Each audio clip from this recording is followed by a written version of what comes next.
apresenta Programa Conversando o Evangelho, um encontro aberto e participativo acerca da mensagem de Jesus à luz do Espiritismo, uma produção da equipe Casa Virtual Luz Espírita.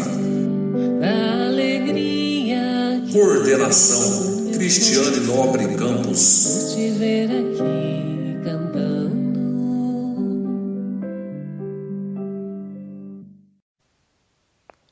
Boa noite, amigos. É com muita alegria que estamos juntos novamente para mais um programa Conversando o Evangelho. Neste momento, queremos que todos se sintam abraçados e acolhidos pela nossa equipe e pela espiritualidade que está aqui neste momento. Agradecemos este momento e vamos deixar que essa serenidade, essa alegria envolva a todos nós. Hoje nossa equipe está sendo composta pela Ana Paula, o Devanir, o Donizete, a Ione, o Dr. Joel, a Poliana, a Rita, a Sheila e eu, a Cris, que estaremos fazendo as leituras e os comentários. Lembramos também que da Pâmela e da Rosali, que são as responsáveis pelas postagens no Facebook e na página da Cavile. E aproveitando, para aqueles que ainda não nos conhecem, nós somos uma casa espírita virtual, com todas as atividades de uma casa espírita física. Assim, para aqueles que não conhecem as atividades, convidamos que entrem no site para se informarem sobre as diversas atividades que temos e seus horários. Vamos agora serenar nossas mentes. Vamos elevando nosso pensamento ao Pai, vamos nos sintonizando com os nossos mentores espirituais, os amigos da colônia Maria de Nazaré e todos os espíritos que neste momento vieram para nos acompanhar, seja para nos iluminar nos posicionamentos ou para construir e aprimorar o conhecimento conosco. Pedimos permissão então ao Pai para dar início ao nosso encontro de hoje, com a prece de abertura que será feita pela Poliana. Prece pela família. A minha família, Senhor, é um pequeno jardim plantado entre as tribulações do mundo e onde colho diariamente as flores da alegria e as bênçãos do refazimento. Quando juntos, a vida corre harmoniosa e serena, como se fôssemos um pequeno mundo à parte, isolados do trevolindo humano pelos laços inquebrantáveis da simpatia, do carinho e da compreensão mútua. No entanto, sei que tudo se transforma, se altera, se dilui e se recompõe, nem sempre da forma como desejamos. Aqueles que eu amo, Senhor, hoje amparados em meu coração pelos laços de sublime afeto, amanhã poderão se encontrar em experiências das quais não me será permitido fazer parte. Enfrentarão, talvez, tempestades e angústias que não poderei aplacar, por mais que queira. Encontrarão desenganos que meus cuidados serão incapazes de afastar e conhecerão, quem sabe, pessoas que os levarão para longe de mim, deixando um vazio e lembranças apenas de um tempo feliz e melhor.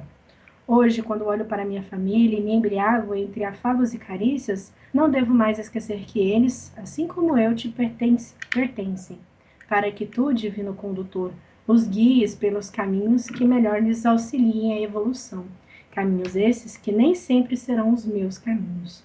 Por isso, embora grato pela felicidade que me proporcionastes ao permitir que tantos corações queridos renascessem juntos de mim, rogo-lhe não permita que o egoísmo me isole com eles em meu ninho de amor, transformando-os em bonecos de deliciosa manipulação e fazendo-os sofrer mais tarde, quando o vento da provação afastar para bem distante a minha possibilidade de protegê-los, agravando com isso os sofrimentos que porventura venham a experimentar. Rogo-lhe, Senhor, igualmente, que eu jamais deixe de anotar junto a mim os outros irmãos de jornada, nem sempre aquinhoados pela mesma sorte, a vagar desprovidos do pão da ternura e do bálsamo do amor e da compreensão. Abra meus olhos, Pai, para a vida em torno, a fim de que eu assinale a presença de tantas outras almas merecedoras de todo o meu carinho e atenção, de modo como eu dispenso carinho e atenção aos meus familiares, para que um dia, quando chegar o momento de entregar os meus amados à vida, eu não sucumba, infeliz e vazio, entre o remorso, a saudade e a solidão. Que assim seja, pelo espírito de André Luiz. Que assim seja, damos graças a Deus. Após essa maravilhosa prece que a Apoliana nos trouxe, né, pelo espírito André Luiz, vamos pedir ao Donizete que proceda à leitura da mensagem de hoje. Boa noite a todos. O texto que eu vou ler a seguir foi extraído do livro Religião dos Espíritos, psicografia de Francisco Cândido Xavier, ditado pelo Espírito Emmanuel. Responsabilidade e destino. O Criador, que estabelece o bem de todos como lei para todas as criaturas, não cria espírito algum para o exercício do mal. A criatura, porém, na terra ou fora da terra, segundo o princípio de responsabilidade, ao transviar-se do bem, gera o mal por fecundação passageira de ignorância que ela mesma, atendendo aos ditames da consciência, estipará do próprio caminho, em tantas existências de abençoada reparação, quantas se fizerem indispensáveis. Deus concede ao homem os agentes da nitroglicerina e da areia e inspirar-lhe a formação de dinamite, por substância explosiva, capaz de auxiliá-lo na construção de estradas e moradias. Mas o artifício do progresso quase sempre abusa do privilégio para arrasar ou ferir, adquirindo dívidas clamorosas em sementeiras de ódio e destruição. Empresta-lhe a morfina por alcaloide beneficente, a fim de acalmar-lhe a dor. Entretanto, enfermo amparado, em muitas ocasiões escarnece do socorro divino, transformando-o em corrosivo, entorpecente das próprias forças, com que prejudica as funções do seu corpo espiritual em largas faixas de tempo. Galardoa-o com ferro por elemento químico flexível e tenaz, de modo a ajudá-lo na indústria e na arte. Todavia, o servo da experiência em muitas circunstâncias converte no instrumento da morte, a desajustar-se em compromissos escusos, que lhes reclamam agonia e suor em séculos numerosos. Dá-lhe o ouro por metal nobre, suscetível de enriquecer-lhe o trabalho e desenvolver-lhe a cultura, mas o mordomo da posse nele talha frequentemente o grilhão da suvinice e miséria em que se amesquinha a si mesmo, e confere-lhe a onda radiofônica para o serviço da verdadeira fraternidade entre os povos. Mas o orientador do intercâmbio, por vezes, nela transmite notas macabras, em que promove o aniquilamento de populações indefesas, agravando-se em débitos aflitivos para o futuro. É assim que o Supremo Senhor nos cede os dons inefáveis da vida, como sejam as bênçãos do corpo e da alma, e os tesouros do amor e da inteligência. Do uso feliz ou infeliz dos semelhantes talentos, resultam para nós vitória ou derrota, felicidade ou infortúnio, saúde ou moléstia, harmonia ou desequilíbrio, avanço ou retardamento nos caminhos da evolução. Examina, pois, a ti mesmo, e encontrará a extensão e a natureza de tua dívida, pela prova que te procura ou pela tentação que padeces, porque o bem verte puro de Deus, enquanto que o mal é obra que nos pertence, transitório fantasma de rebeldia e ilusão que criamos ante as leis do destino por conta própria. Passo a palavra. Muito bonita a mensagem do Donizete. Vamos agora, então, passar para a leitura do Evangelho, que será feito pela Ana. Boa noite. Naquele mesmo dia, Jesus, tendo saído de casa, sentou-se perto do mar, e se reuniu ao seu redor uma grande multidão. Por isso ele subiu num barco onde se sentou, e todo o povo estando na margem, e lhe disse muitas coisas por parábolas, falando-lhes dessa maneira. Aquele que semeia saiu a semear, e enquanto semeava, uma parte da semente caiu ao longo do caminho, e vindo os pássaros do céu a comeram. Outra caiu nos lugares pedregosos, onde não havia muita terra, e logo nasceu, porque a terra onde estava não tinha profundidade. Mas o sol, tendo se erguido, em seguida a queimou, e como não tinha raízes, secou. Outra caiu nos espinheiros, e os espinhos, vindo a crescer, a sufocaram. Outra, enfim, caiu na terra boa, e deu frutos, alguns grãos rendendo 100 por um, outros 60 e outros 30. Que ouça aquele que tem ouvidos para ouvir. São Mateus, capítulo 18, versículo de 1 a 9. Escutai, pois vós outros, a parábola do semeador. Todo aquele que escuta a palavra do reino e não lhe dá atenção, o espírito maligno vem e arrebata o que havia sido semeado em seu coração. É aquele que recebeu a semente ao longo do caminho. Aquele que recebeu a semente no meio das pedras é o que escuta a palavra e que a recebe na hora, mesmo com alegria, mas ele não tem em si raízes e não está senão por um tempo. E quando sobrevêm os obstáculos e as perseguições por causa da palavra, a toma logo como objeto de escândalo e de queda. Aquele que recebe a semente entre os espinhos é o que ouve a palavra, mas em seguida os cuidados deste mundo e a ilusão das riquezas sufocam em si essa palavra e a tornam infrutífera. Mas aquele que recebe a semente numa boa terra é aquele que escuta a palavra, que lhe presta atenção e que dá fruto, e rende 100, ou 60, ou 30 por um. São Mateus capítulo 18, versículo de 18 a 23. Bem, vamos dar início aos questionamentos, tentando colocar a mensagem, a prece que a Paulina fez, a mensagem que o Donizete nos trouxe e agora a leitura do Evangelho dentro do contexto, né? Esta semana nós damos início a um novo mês e esse mês nós vamos dedicar à família. Então a gente chama SOS Família. Então durante todo o mês, né, nós vamos ter 5 sexta-feiras, nós vamos estar dedicando um SOS a uma parte específica da família. Hoje nós vamos trabalhar o que é ser família, SOS Família, o que é ser família. Então, dentro do nosso primeiro questionamento, nós perguntamos: para nós espíritas, o que é ser família? Ou seja, qual o conceito que temos de família, Ana? Você poderia nos trazer alguma informação? Bem, a família é uma aliança de pessoas onde os dons diferentes completam as relações e mostram que ninguém é autossuficiente e que estas alianças saudáveis que ela estabelece são sinal do amor de Deus. Há, portanto, duas espécies de família: as famílias por laços espirituais e as famílias por laços corporais. As primeiras são duradouras e fortificam-se pela purificação e se perpetuam no mundo dos espíritos através das migrações do espírito. As segundas são frágeis como a própria matéria, extingue-se com o tempo e quando sempre se dissolve moralmente desde a vida atual. Passa a palavra.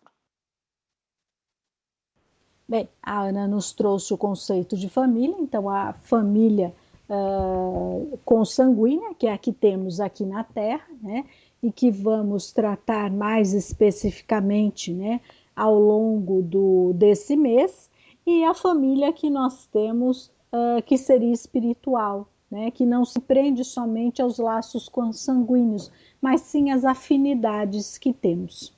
Então, a gente pode entender que o termo família, eu vou trazer para vocês um pouquinho do conhecimento, ele se origina do latim famulus, cujo significado é o conjunto de seres dependentes de um chefe ou senhor, né? Então, a gente inclui que esse seria o tipo tradicional da família, em que nós temos um chefe que, no caso, é considerado o homem, né, que seria o pai, aí vem os outros membros, a mãe e os filhos. Essa seria a família greco-romana, né? E por conta de ser o pai considerado o chefe, ela é considerada uma família patriarcal. Hoje em dia, na nossa sociedade, nós vamos ver que ainda existe esse tipo, é esse o conceito de família, né? Mas, na verdade, não é mais tão focado nesse patriarcal. A gente vai perceber aqui ao longo dos questionamentos que os papéis de cada um dentro da família vão alterando e assumindo as necessidades que são pertinentes de acordo com a evolução. Só para completar o que a Cris está falando, dessa questão da família, que foi tão bem exposta pela Aninha, nós temos que ver que hoje muda-se a estrutura social, muda-se a estrutura da nossa sociedade e surgem, né, diferentes tipos de espíritos com diferentes missões e provações. E aí, hoje, nós percebemos que a família, ela não é mais somente o pai, a mãe e os filhos, né? Hoje nós temos famílias de mães solteiras, famílias de mães ou de pais viúvos, famílias de avós, famílias de pais e pais, famílias de mães e mães. Então, assim, o nosso conceito de família antropológico, sociológico, ele vai além do patriarcalismo e do tradicionalismo que nós vemos tão, que tá tão focado na nossa mídia, né? Tanto é que muitos projetos políticos, a nossa política, ela tá num debate muito grande acerca do que é a família, porque nós temos grupos que estão tão arraigados, né, no tradicionalismo, naquela visão fechada tradicionalista de que a família é pai, mãe e filhos, que eles se perdem nas questões humanas, se perdem nas questões antropológicas. Então, só para completar isso aí, nós temos diversos tipos de famílias, e não somente as tradicionais. Passa a palavra, Cris. Muito bem colocado pela Polly, né? E a gente vai ver isso, na verdade, agora, em complemento com o segundo questionamento, em que a gente pergunta para a Rita: qual a importância da família na sociedade? Aí a Rita vai trazer o conceito, né, já ampliado, como a Polly já nos colocou, desse conceito de família para a sociedade. Então, falar de família na sociedade é falar de espíritos em processo de evolução, que a família é a primeira célula da sociedade, que é o primeiro núcleo, que é a primeira escola das criaturas do saber. Porém, a visão espírita aprofunda todos esses ângulos, mostrando quem são verdadeiramente os componentes da família nos papéis de pai, mãe, filhos, etc. E por que estão juntos e para que estão amarrados pelos laços consanguíneos. Vejamos em O Livro dos Espíritos, na questão 774, os espíritos respondem a Kardec: os laços sociais são necessários ao progresso e os de família mais apertados tornam-se os primeiros. Eis porque os segundos laços de família constituem uma lei da natureza. Em O Evangelho segundo o Espiritismo, no capítulo 16, item 9, no 5º parágrafo, Santo Agostinho afirma: ó espíritas, compreendei agora o grande papel da humanidade. Compreendei que quando produzires um corpo, a alma que nele encarna vem do espaço para progredir. Tal a missão que vos está confiada e cuja recompensa receberás se fielmente a cumprirdes. Vejamos aí a importância da família na sociedade, como plano de Deus. Para compreendermos mais um pouco, Joana de Ângeles, no livro Estudos Espíritas, nos dizem: a família é um grupo de espíritos normalmente necessitados, desajustados em compromissos inadiáveis para reparação, graças à contingência reencarnatória. E para encerrar a introdução de Joana, ainda no livro SOS Família, diz na página 23, a família é antes de tudo um laboratório de experiências reparadoras, na qual a felicidade e a dor se alternam, programando a paz futura. Passo a palavra. Bem, a Rita nos trouxe a conceituação da importância da família dentro da sociedade, como se fosse o primeiro grupo social onde a gente estabelece as primeiras relações com o outro.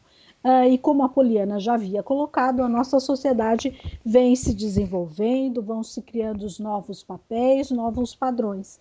Então, hoje não é mais possível a gente admitir uma família naquele conceito antigo que a gente trouxe greco-romano, em que seria somente o pai, a mãe e os filhos, né? Existem famílias que são, como a Poliana bem colocou, por exemplo, só de mães solteiras. Outras famílias são compostas de pais e mães que se separaram, né? Então são homens e mulheres que tiveram um outro relacionamento que não deu certo e constituíram uma nova família.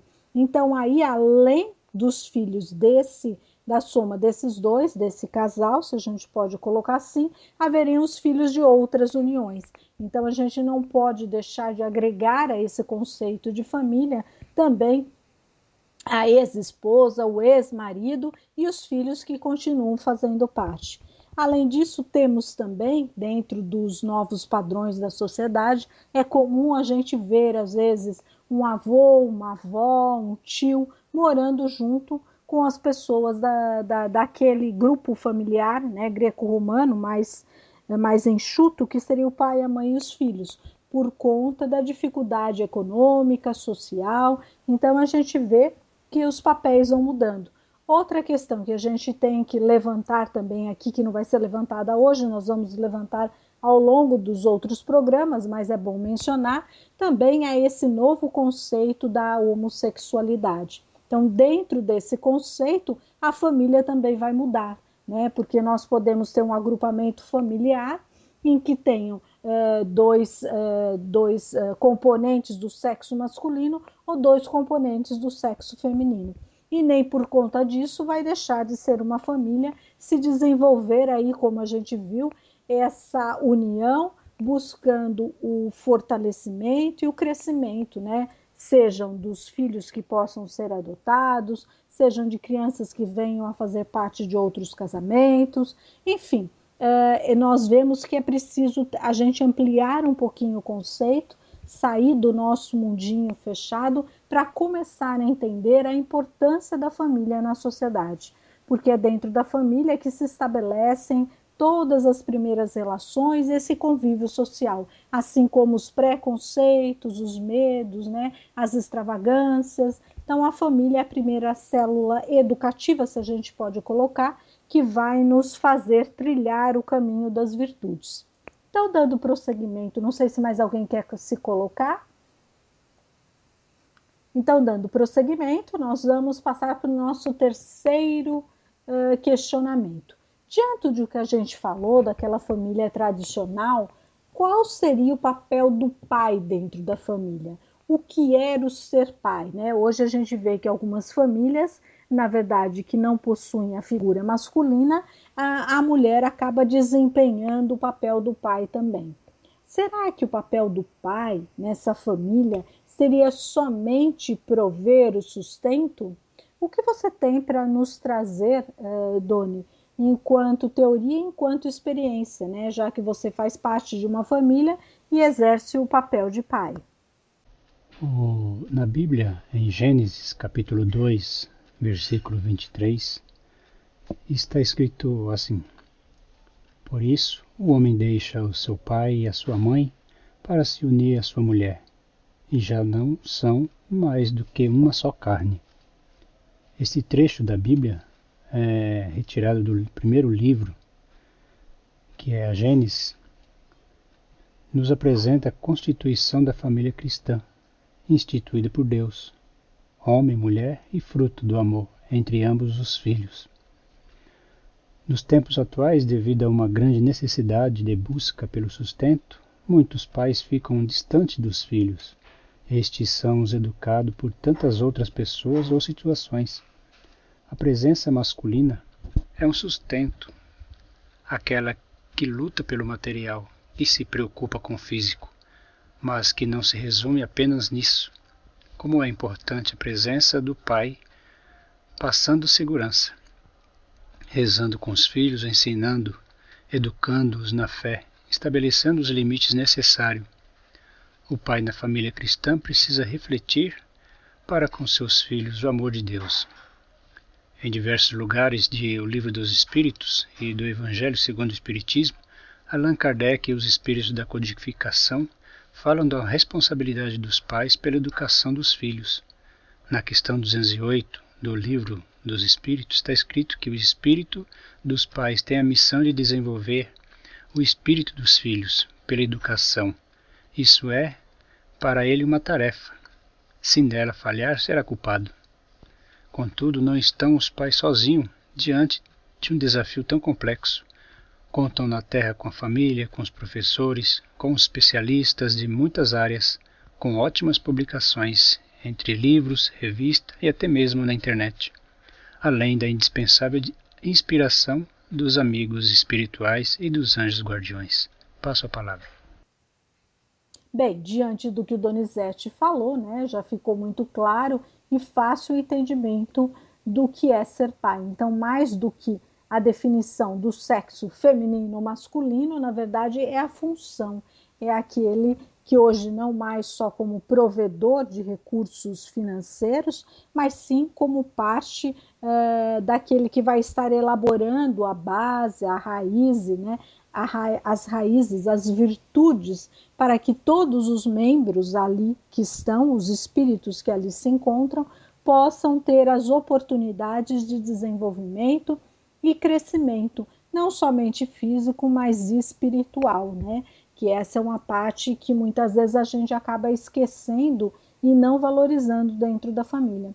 A principal função da família, né, é preparar esses espíritos para que cumpram a missão a que vieram, aprendendo, se tornando espíritos melhores, mais próximos, né, da nossa caminhada à perfeição relativa. E agora, dando continuidade então, já que o Doni já colocou tão bem, nós vamos perguntar para Sheila. Sheila, nós já vimos o que é o papel do pai. Qual seria o papel da mãe, então, dentro de uma família? Seria somente cuidar do lar, né? Não é possível que a mulher possa desenvolver uma profissão? Como é que a gente entende a função da mãe? Ou, muitas vezes, os lares em que não existe uma mãe, né, do sexo feminino, e o homem tem que assumir essa posição também. Você pode trazer esse conceito para a gente? Se tornar mãe é o sonho de muitas mulheres. Para outras, a gravidez pode acontecer de uma maneira inesperada. O fato é que ser mãe muda a vida de uma mulher, desde a gestação, passando pelo nascimento, desenvolvimento e criação de um filho. A doutrina espírita esclarece que se trata de um compromisso importante, porque ao gerar um filho, assume-se um compromisso perante as leis de Deus, oferecendo oportunidade para que um espírito, por meio da reencarnação, possa evoluir, cabendo aos pais o amparo necessário para sua caminhada de novos aprendizados. Compreende-se que existe, além de laços físicos, um elo poderoso de ligação entre mães e filhos. Por esse motivo, o amor materno é realmente capaz de ultrapassar barreiras. Ser mãe representa a possibilidade do exercício do amor incondicional, doando o melhor de si para a evolução de um espírito que nasce no papel de filho, seja ele um amigo do passado ou alguém que necessite de reconciliação, como oportunidade de reconstruírem uma nova história. Se a humanidade tivesse ouvido os ensinos de Jesus e, portanto, vivido sob o enfoque da reencarnação, homens e mulheres saberiam desde então a responsabilidade da vida material para alcançar o progresso, entendendo que todos somos artífices do próprio futuro. Assim, os homens não maltratariam as mulheres e elas, por sua vez, não se sentiriam diminuídas por cuidar da casa e da prole. Entretanto, o homem não entendeu que a fragilidade da mulher era necessária à delicadeza e importância de seu trabalho de cuidar dos filhos e da família, dando vazão a um domínio injusto e cruel sobre ela. Além disso, o império do materialismo, dando importância superlativas ao dinheiro, fez com que a sociedade passasse a valorizar apenas o trabalho rentável e, consequentemente, quem o produzisse. Educar os filhos, orientá-los para serem cidadãos dignos e de bem não dava retorno financeiro, pensava-se. Assim, as mulheres, desprezadas e desvalorizadas, cansadas de terem malbaratados os seus direitos individuais, partiram para o trabalho fora do lar, ansiando por mostrar à sociedade sua capacidade também ali.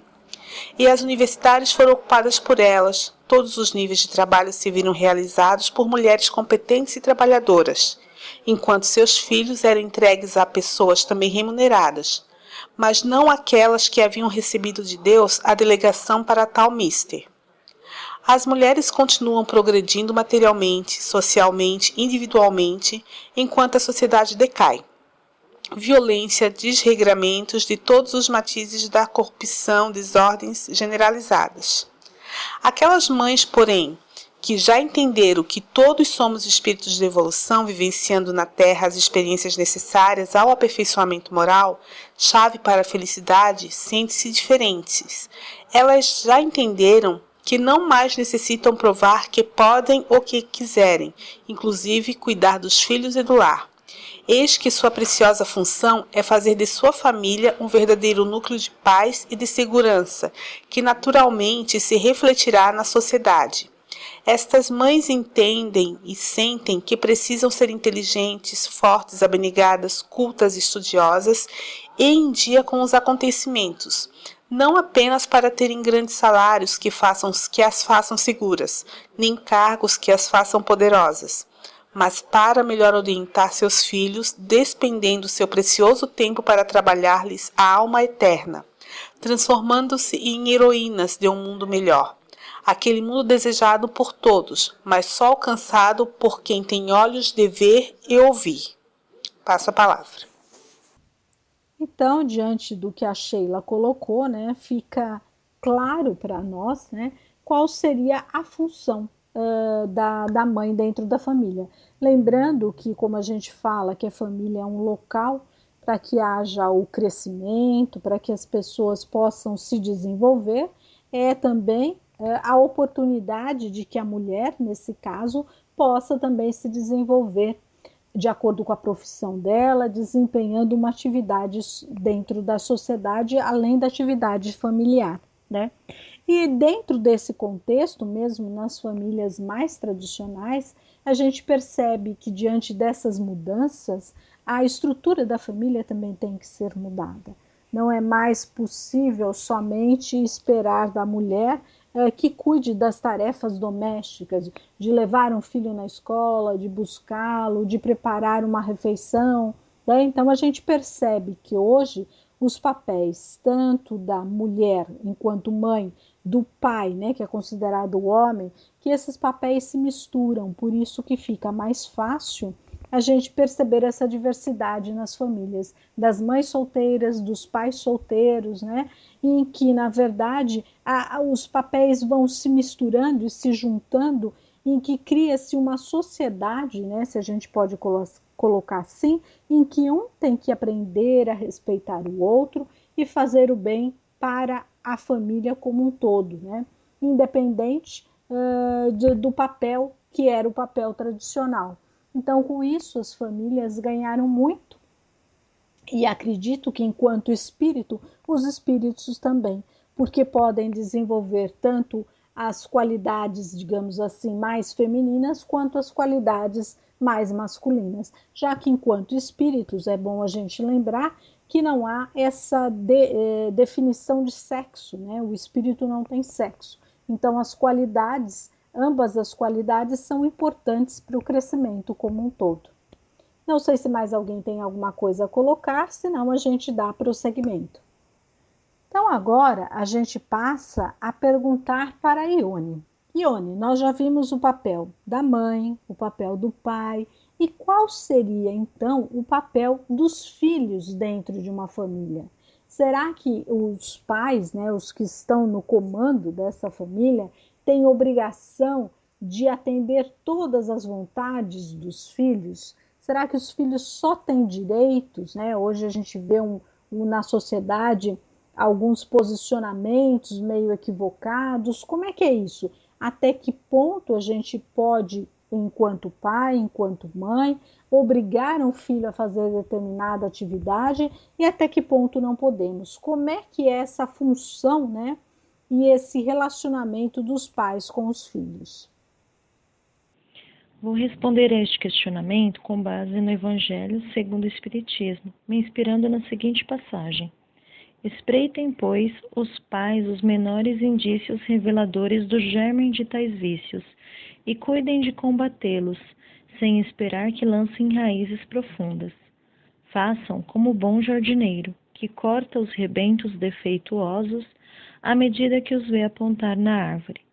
Se deixarem se desenvolvam o egoísmo e o orgulho, não se espantem de serem mais tarde pagos com a ingratidão. Hoje, com a evolução humana, vemos relacionamentos mais amorosos entre pais e filhos, em que nessa relação se permite o diálogo e o aprendizado e uma aproximação doce e harmônica, o que não corrobora com a ideia de que a criança deva ser educada num ambiente em que sinta que tudo o que faz pode, até porque isso não é educar. Assim como diz na passagem, somos como pais o jardineiro, e as podas, ainda que nos doa naquela grande roseira, elas precisam acontecer. As vontades das crianças precisam ser mediadas, com base no ensinamento moral do Evangelho. Logo, ela passa a aprender que há sim momentos em que deve participar das decisões familiares, ser ouvida sempre, compreendida, porém certos comportamentos que denotem capricho e birras precisam ser orientados. É importante, desde cedo, ensinar-lhes a ajudar, a ser comprometidos com pequenas tarefas que ensinem responsabilidade na família. O meio social mais importante para a criança precisa ser o seu lar, o âmbito que lhe trará as primeiras responsabilidades e também seu principal pouso seguro. São os pais, apoiados ao Evangelho, que ensinarão a seus filhos, e os filhos a eles confiados terão sempre como resultado Jesus, como conselheiro e guia. Passo a palavra. Bem, diante de tudo que a Ione colocou, sobra pouco para a gente falar, e a gente só relembra, que os filhos, assim como os pais, como qualquer ser humano, têm direitos e deveres. Então, dentro desses direitos e deveres é que nós vamos estabelecendo os limites. E dentro de uma família espírita, esses limites têm que estar pautados dentro do Evangelho de Jesus, ou seja, nas virtudes, nas qualidades que a gente julga serem essenciais para o crescimento do ser, não só em matéria orgânica, do organismo da criança, mas também no desenvolvimento de hábitos salutares que facilitarão o seu amadurecimento enquanto espírito, completar a sua missão de aprender algo mais, evoluir e continuar evoluindo diante dos acontecimentos da vida e das diversas fases em que esse espírito vai passar. Então, diante de tudo isso, a gente vai perguntar agora para Poliana. Poliana, qual seria a influência dos meios sociais na família? Já que a família está inserida na sociedade, ela é muito importante para a sociedade, eu diria que é a base da sociedade, Como é que a gente vai entender a influência, de alguma coisa que não seja tão salutar, principalmente dentro das famílias espíritas? Então, Cris, de fato, como você comentou, a família, sim, é a primeira unidade social que nós temos, É onde a gente aprende os princípios básicos, é onde a gente teoricamente, deveria ter a educação básica para saber viver em sociedade. É claro que nós temos várias falhas na família e estamos longe de ter famílias perfeitas, mas isso aí é dado ao nosso grau de evolução.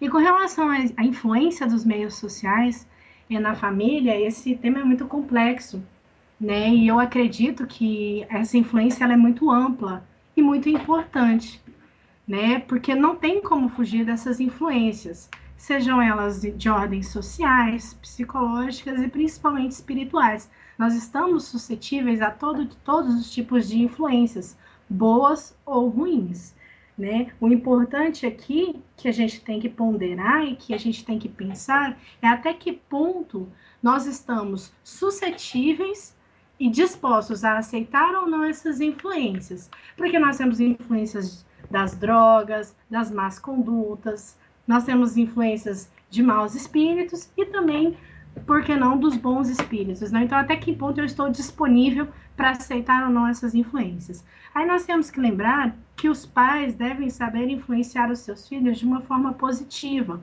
com um bom exemplo, levando a conhecer as reais necessidades, né, do indivíduo em relação à sua moral, ao seu comportamento, e de forma a levar sempre o bom exemplo. Outra coisa é que a mídia ela influencia de todas as formas possíveis e imagináveis, bem como as religiões, a escola e os amigos. Então nós temos todas essas influências permeando cada indivíduo o tempo todo. Daí nós entendemos a base sólida que deve ter a família, para que as influências ruins sejam filtradas e que não atrapalhem a boa vivência, e para que as influências boas sejam acatadas da melhor forma possível, né? E aí uma coisa que é mais pontual seria a questão das influências dos espíritos desencarnados, que estão aí em todos os lugares e que podem nos ajudar ou atrapalhar. Porém, lembrando sempre que o que os atrai ou repele são justamente os nossos atos ou inclinações. Então, não adianta falar, os espíritos obsessores nos influenciam. Sim, os espíritos obsessores nos influenciam. Mas até que ponto estamos abertos ou disponíveis para essas influências? Então, temos sempre que ponderar isso. O coleguinha está influenciando o seu filho na escola. Mas espera aí, você conversa com o seu filho sobre tais e tais assuntos para que ele não seja influenciado? Então, assim, são questões muito complicadas, porque nós estamos sempre abertos às influências.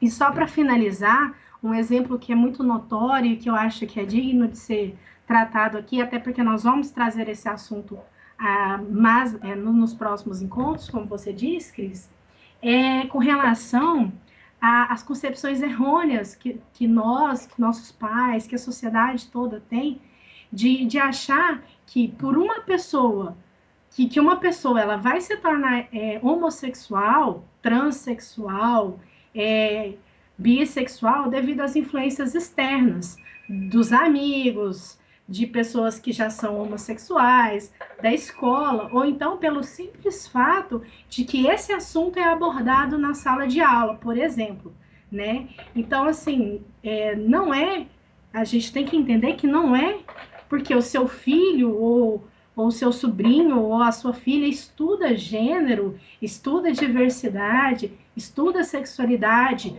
tem um professor que é gay, tem um amigo que é gay, que essa pessoa, que a sua filha, no caso, que essa pessoa vai influenciar a sua filha, ou que a sua filha, o seu filho vai se tornar um homossexual.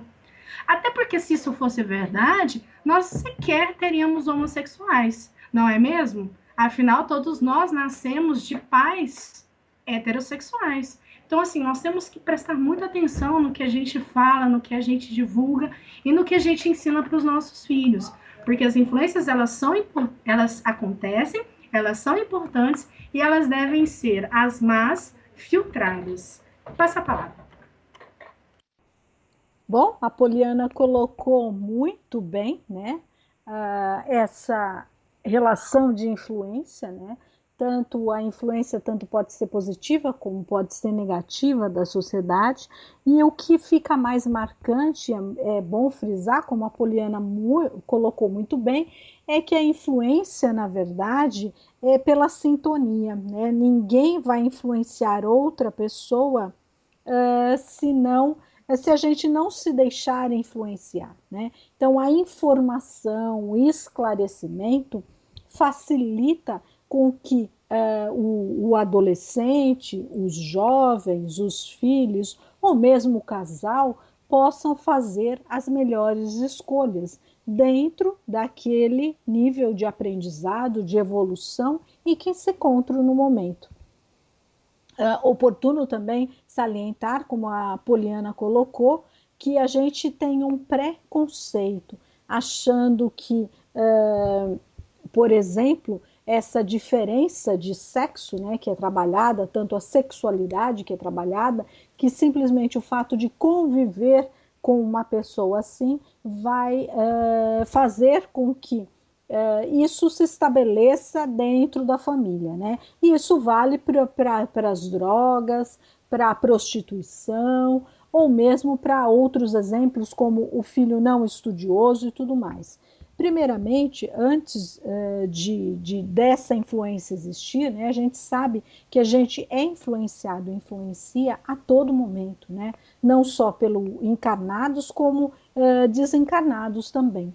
Então, a gente só vai se deixar influenciar se a gente compartilhar dos mesmos gostos, das mesmas preferências, da mesma forma de pensar. Então, aí é importante o esclarecimento, né, diante da família. Lembrando que a diversidade faz com que a gente cresça, amadureça, abrem perspectivas diferentes, né, da realidade que a gente costuma ver, geralmente por um prisma, né, que é o nosso prisma. Quando a gente compartilha essa diversidade de outras opiniões, o nosso prisma daquela verdade, daquela realidade vai se ampliando. Se a gente tiver sempre como base, como fundamento das nossas decisões, né, o Evangelho de Jesus, já que estamos falando dentro de uma família espírita, nós vamos ter a certeza que a diversidade não vai ser um problema para influenciar a base que foi dada desses ensinamentos, porque esses ensinamentos vão permitir com que cada um, de acordo, né, com o seu aprendizado, possa fazer as escolhas mais adequadas, né, dentro da fé que se tem. Então, mais importante do que criticar ou não deixar meu filho estar com aquela pessoa, aquele professor, como os exemplos que a Poliana colocou, é importante a gente dar a base para que ele possa escolher pautado nas regras, né, digamos assim, de vida que Jesus nos ensinou. Então, com base nisso, fica muito mais fácil a gente entender, né, e respeitar as diferenças de cada um, sem a gente nos envolver naquilo que não nos convém, né? Por exemplo, a sociedade coloca o divórcio como uma opção, mas não é porque o divórcio está aí, o divórcio, ou mesmo o divórcio, vamos usar o divórcio que é mais fácil, como uma opção para os casais que não deram certo. Isso não significa que o casal, na primeira briga, na primeira intriga que se tenha, já vá se utilizar desse meio para não mais conviver, né? A mesma coisa a gente fala do aborto e tantos outros temas polêmicos. Nem tudo que me está disponível me convém naquele momento. A gente tem sempre que ter o bom senso de avaliar o que convém, o que não convém, para o quê? Para o crescimento espiritual, que isso é fundamental, já que somos espíritos imortais, né? O nosso corpo tem data de validade aí determinada, mas o nosso espírito é imortal. E pensando assim, agora trazendo a parábola, né, do semeador, que foi lida pela Ana, a gente pergunta para o Devanir. Devanir, dentro dessa parábola existem diversos personagens, se a gente pode colocar assim, já que a parábola é uma história que se conta. Como é que a gente pode trazer esses personagens dentro do conceito de família? Você poderia nos explicar? Bem, no contexto com a parábola, na família também semeamos todo o tempo. Podemos dizer que quando nos tornarmos pais, temos a delegação de Deus para a semeadura na família. A qualidade da terra representa as diferentes personalidades dos filhos que recebemos em nossos lares. Variação esta acentuada pela diversidade dos compromissos no nosso passado. É na terra, ainda na categoria de expiações e provas, recebemos em nosso lar, pela lei das afinidades, aqueles que no passado compartilharam conosco de ações de toda ordem. Ao segurar nos braços a criaturinha que nos chega pelas vias da reencarnação, não sabemos, por misericórdia de Deus, que tipo de terra se nos está sendo apresentada para a semeadura. Melhor explicando, eu digo que os filhos beira do caminho são aqueles em que os ensinamentos não se fixam. Já em comparação representada pelas aves, são como os pais que semeiam todo o tempo, sem presenciar qualquer germinação, onde tendências próprias, provenientes do meio, ou insufladas por espíritos que se lhes afinizam, tomam lugar na germinação esperada. Já as famílias beira do caminho são as famílias onde não há barreiras para a entrada de ideias e ensinamentos estranhos, São como as aves que podem comer todas as sementes, impedindo a sua germinação. E os filhos chão pedregoso são os filhos pouca terra, onde todas as ideias germinam com entusiasmo inicial. As plantinhas, porém, não têm raízes ao primeiro sol. Logo morrem pelas dificuldades, dores, contrariedades. São os filhos de pouca vontade ou de temperamento volúvel, que agem por estímulos fortes, porém passageiros. E as famílias chão pedregoso são aquelas que oscilam entre o entusiasmo passageiro e o desequilíbrio causados pelas contrariedades da vida. Não tendo o amparo de uma crença, perambulam de ideia em ideia de acordo com as conveniências e contrariedades da vida. Os filhos espinheiros são os que as imperfeições do passado fazem sombra e sufocam as sementes. Muitas vezes, em condições de crise, conseguem aceitar o ensinamento, mas passado o momento, retornam ao abafamento de suas próprias personalidades. E as famílias espinheiros são as famílias impermeáveis, que não permitem dentro do seu abafamento o brotar de novas ideias. Os filhos e famílias terra boa são aquelas que estão preparadas para a semente e vão produzir de acordo com a capacidade, 30 para 1 ou 100 para 1 e assim por diante. São os indivíduos e famílias em pleno trabalho de reforma íntima, estáveis em curso normal de evolução. Passa a palavra.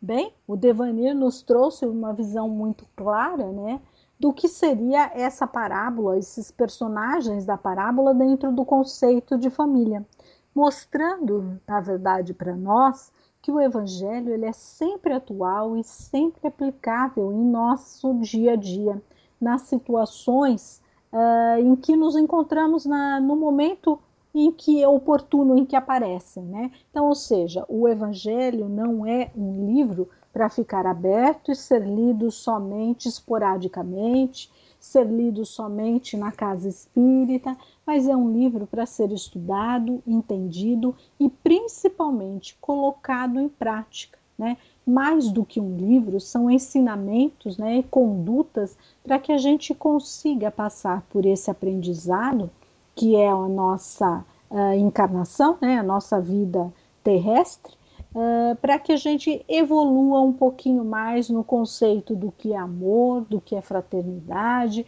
do que é participar dessa cocriação com o Pai de um mundo melhor, né?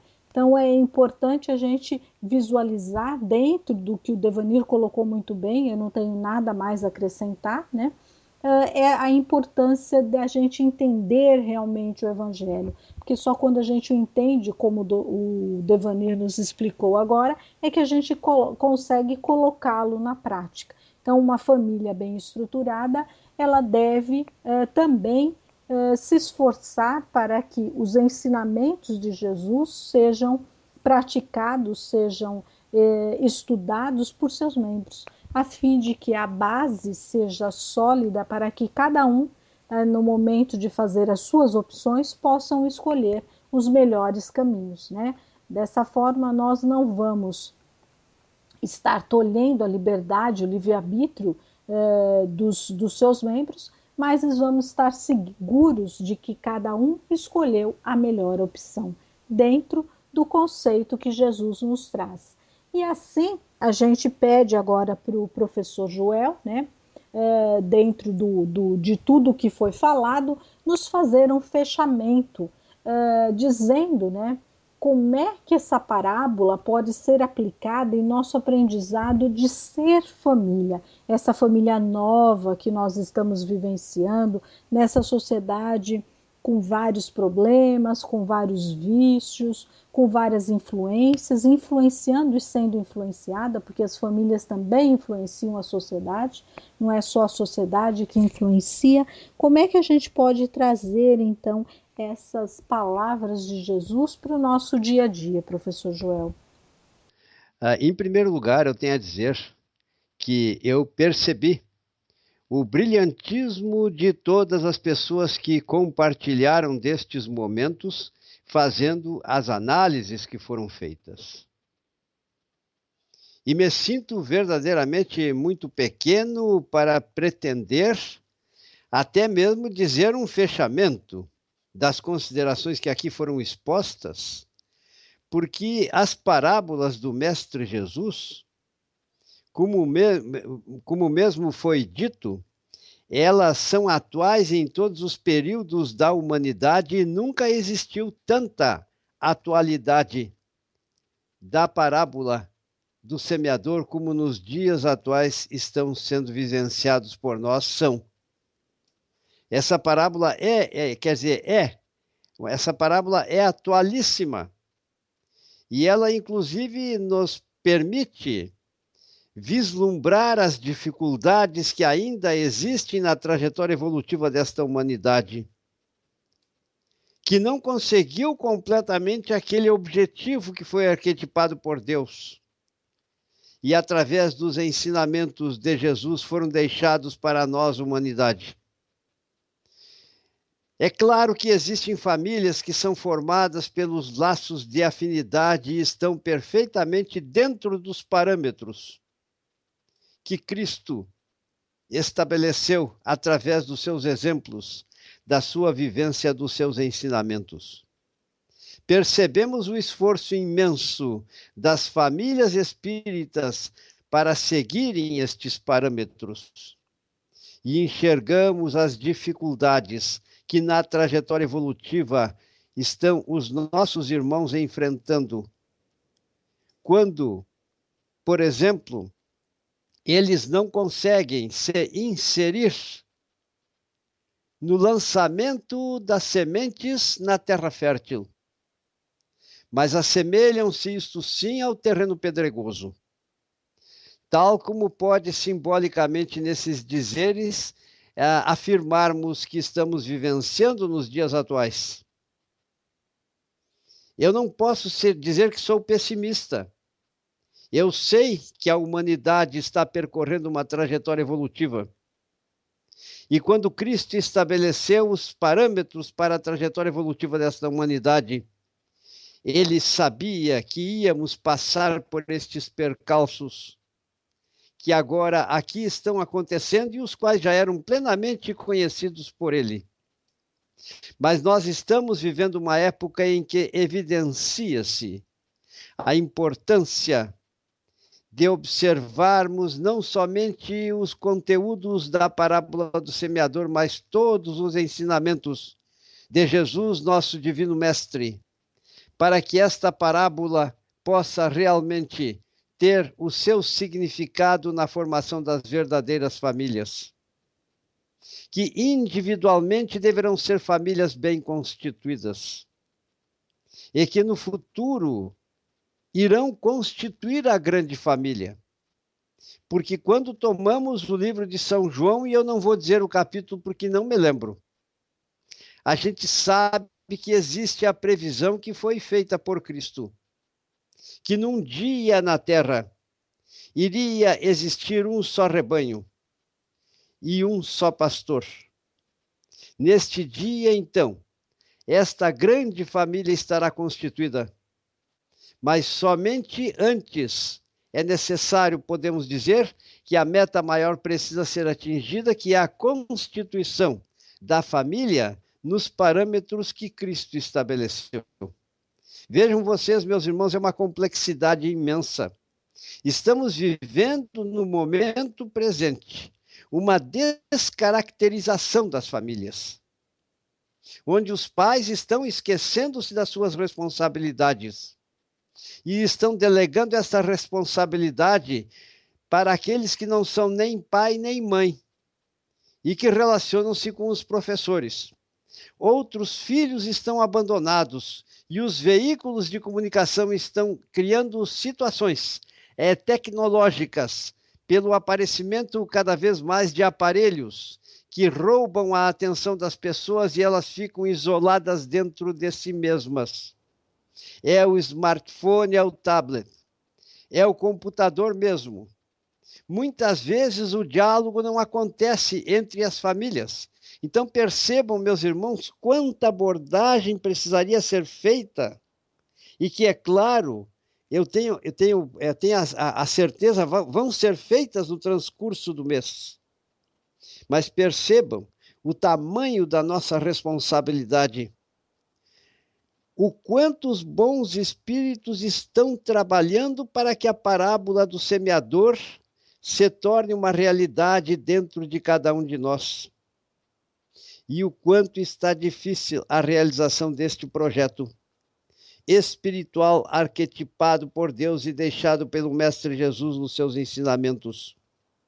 Eu me sinto muito pequeno, minhas irmãs, meus irmãos, para dizer que existe um fechamento.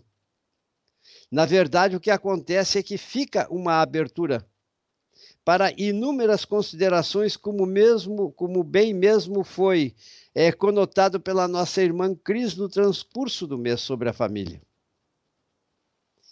Então, percebam, a parábola do semeador, ela se configura quando as sementes são lançadas em terra fértil para a formação das boas famílias, porque estas estão seguindo, sim, os ensinamentos que a doutrina do Consolador Prometido nos proporciona, e em função destes ensinamentos, nós vamos adquirindo as verdadeiras atitudes comportamentais para que nos tornemos membros de uma família. É claro que eu não me refiro àquelas famílias que, pelos laços de afinidade espiritual e totalmente cristianizadas, vieram à Terra muitas vezes para, com seu exemplo de postura comportamental, impressionarem e colaborarem para a transformação das atitudes das outras pessoas, para que elas também se tornem membros de uma boa família. Mas estamos falando daquelas famílias que estão isoladas dentro de si mesmo e absorvidas pelo lado mal da tecnologia, porque percebamos bem, nós não temos o direito de achar que o progresso é um obstáculo à nossa felicidade, mas que precisa existir uma grande revolução em termos de atitude comportamental, e para isto, meus irmãos, não somente os espíritas, mas também adeptos de muitas outras crenças religiosas centradas em Deus e dirigidas pelos ensinamentos de Cristo, embora e não obstante existam os conflitos de interpretações.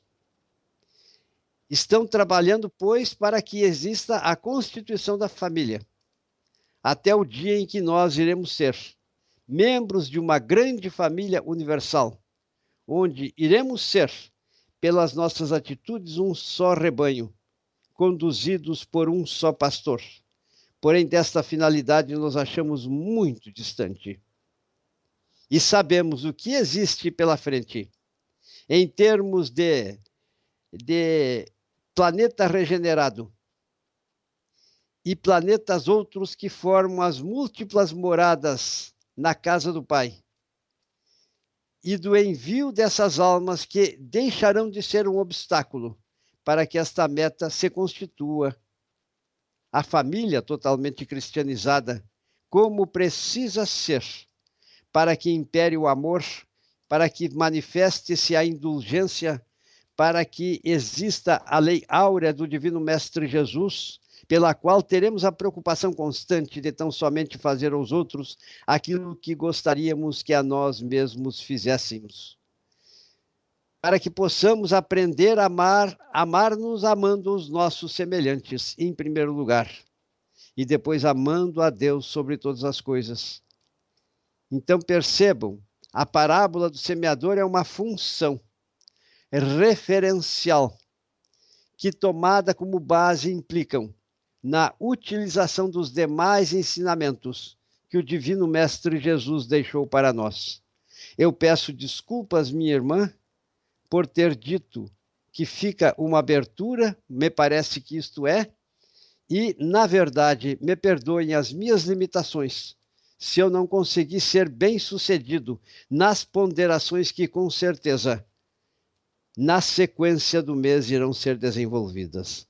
Agora eu passo para ti, minha irmã, a palavra. Muito bem colocado, o professor Joel conseguiu sintetizar, e só para finalizar, eu trago um exemplo de uma das psicografias de Raul Teixeira, em que ele compara a família a uma colmeia. Então, eu vou falar rapidamente aqui um trechinho para que a gente entenda essa comparação, né? Então, ele fala aqui que a colmeia é formada por células de cera que se contam aos milhares. Em alguma dessas células existem os ovos ou larvas de abelha. Outras servem como depósito de pólen de mel. Essas são os favos de mel. Então, geralmente a gente conhece e aprecia o favo de mel, mas dentro dessa colmeia existem também as células que são responsáveis pela criação de novas abelhas. Então, numa colmeia podem existir até 70 mil abelhas, que exercem diferentes funções. As operárias são as que alimentam as larvas, cuidam da colmeia, trazem comida para todos os habitantes da comunidade. As operárias começam como faxineiras, limpando as células onde estão os ovos. Depois, produzem a geleia real, que serve para alimentar a abelha mais jovem e a rainha. Também trabalham como babás, alimentando as abelhinhas mais crescidas com pólen e mel. Com 10 dias de vida, elas se tornam construtoras. Começam a produzir cera que lhes permite construir e remendar as células da colmeia. A rainha tem como tarefa botar ovos, dos quais sairão as operárias, os zangões e as novas rainhas. No verão, chega a botar em um só dia 1.500 ovos. O zangão, desde que nasce, tem por tarefa a procriação com a rainha. Depois, morre. Tudo na colmeia reflete ordem e equilíbrio. As operárias são também as que saem da colmeia para buscar a matéria-prima de que necessitam. Estranhamente, elas nunca se enganam no caminho de volta para casa, para onde retornam com sua preciosa carga. Embora sua vida seja curta, de 5 semanas apenas, elas não se cansam de trabalhar pelo bem-estar de toda a equipe. Podemos pensar na família como uma colmeia racional. Cada um tem sua tarefa a cumprir, visando o crescimento da pequena coletividade, como exige o lar. Então, os papéis, as atividades, se a gente pode colocar assim, eu prefiro do que papéis, são dispostas a fim de que todos contribuam para o bem do lar, assim como na colmeia. E todos dentro da família, assim como na colmeia, são importantes no desempenho, né, das suas atividades, sejam elas domésticas ou não. Por quê? Porque a família, se a gente for considerar, né, ela é, na verdade, uma bênção. A gente pode entender que a família é a abençoada escola de educação moral e espiritual.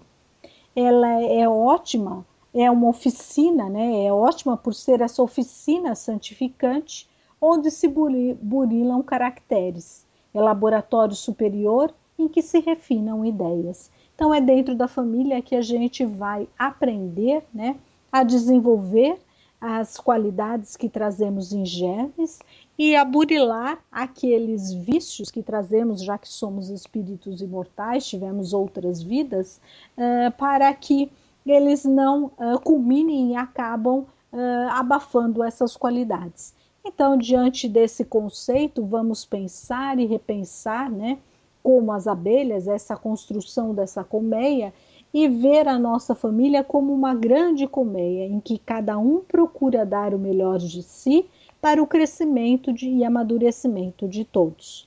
Pedimos agora ao professor Joel que proceda a nossa prece de encerramento. Mentores espirituais amigos, especialmente da colônia espiritual Maria de Nazaré, e irmãos espirituais todos, que temos a certeza absoluta, desejam o sucesso dos propósitos pelos quais a Cavile desempenha suas atividades. Suplicamos a ajuda de todos vós, para que possamos, e não obstante nossas imperfeições, realizar a nossa parte, para que possamos aprender a nos tornarmos indulgentes. E sempre que nos defrontarmos com fatos que nos desagradam, muitas vezes criados por contraventores, nem sempre com justiça, que lembremo-nos dos dizeres de Cristo relacionados com a indulgência em relação às imperfeições dos outros, com relação ao amor que precisamos sentir como Cristo nos amou, que se relaciona com a nossa reconciliação com os nossos inimigos enquanto estamos no caminho, com o propósito de somente fazermos aos outros aquilo que gostaríamos que a nós mesmos fizessem. Com relação ao amor aos nossos semelhantes, a nós mesmos e a Deus sobre todas as coisas. Para dentro destes termos, prosseguirmos amparados por vós, amigos espirituais, a fim de que possamos atingir tais objetivos e possamos, nestes termos, nos aproximar desta grande meta, que é não só de contribuirmos com o nosso exemplo, mas também nos tornarmos protagonistas integrantes da família dentro dos moldes arquetipados por Deus e ensinado e exemplificado e vivenciado por Cristo em todos os momentos da sua trajetória existencial. Sabemos que estamos longe da meta, por sermos recalcitrantes e imperfeitos. No entanto, queremos nos manter perseverantes no percurso deste caminho e sempre sermos dignos ou notados pela sinceridade de nossas intenções, que precisamos tanto da ajuda vossa, espíritos amigos, que a humanidade precisa tanto da ajuda dos missionários da luz, que de forma legionária existem no planeta inteiro. Que possamos marchar em direção ao grande objetivo, descendo família como unidade celular, nos tornarmos num dia com as condições todas, que nos tornarão membros de uma única família, um único rebanho, conduzido por um só pastor. E assim, agradecemos a vós, amigos espirituais, suplicamos bênçãos para os trabalhadores da Cavile, para que eles possam atingir cada vez mais seus propósitos. E em nome do Divino Mestre Jesus, não só agradecemos, mas pedimos também a permissão para concluirmos esta atividade da noite de hoje. Obrigado, Jesus, e que assim seja. Que assim seja, damos graças a Deus, desejamos a todos uma noite muito serena e convidamos a estarem conosco na próxima sexta-feira, no nosso próximo programa. Um final de semana repleto de alegria e família. Até a próxima semana.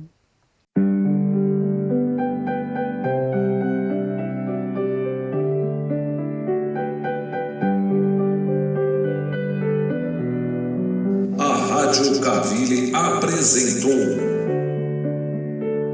Programa Conversando o Evangelho, uma produção da equipe Casa Virtual Luz Espírita. Acesse www.cavile.com.br.